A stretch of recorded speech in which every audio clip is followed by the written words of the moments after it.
this is very unfortunate. You see, this is a very pathetic case. Now, in this case, one young boy who was still a minor, he was thrown in the burning truck. His father's truck was set on fire, and this 17-year-old boy was thrown in that truck, and he was half burnt, and he survived for 24 years. He died in 2008. And he was naming Sajjan Kumar. He made the statement in 2008. He made the statement to CBI also. But that time CBI was investigating that other case of Delhi Kent where the Sajjan Kumar is still in jail.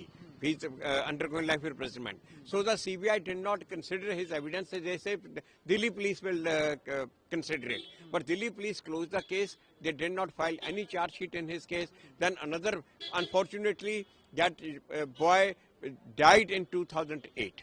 So then another eyewitness, Harvinder Singh Kohli, who was a complainant in this case, he was going from pillar to post. Ultimately in 2015, when the SIT was appointed by this government, then the case was reopened, but Harvinder Singh Kohli also died before he could give evidence in the court.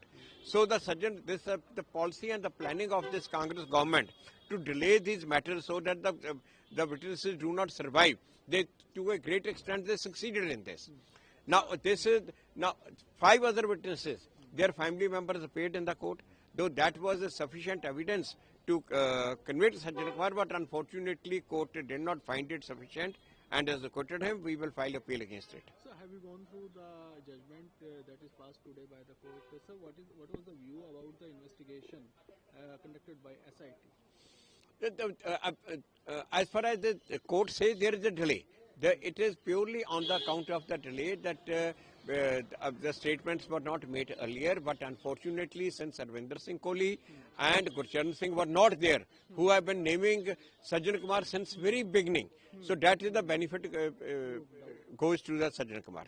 Sir, had SIT named or charge sheeted any other person other than Sajjan Kumar? No, it was only Sajjan Kumar was accused in this case, and earlier also Delhi police closed the case. They didn't identify anybody and didn't file any charge sheet in this case.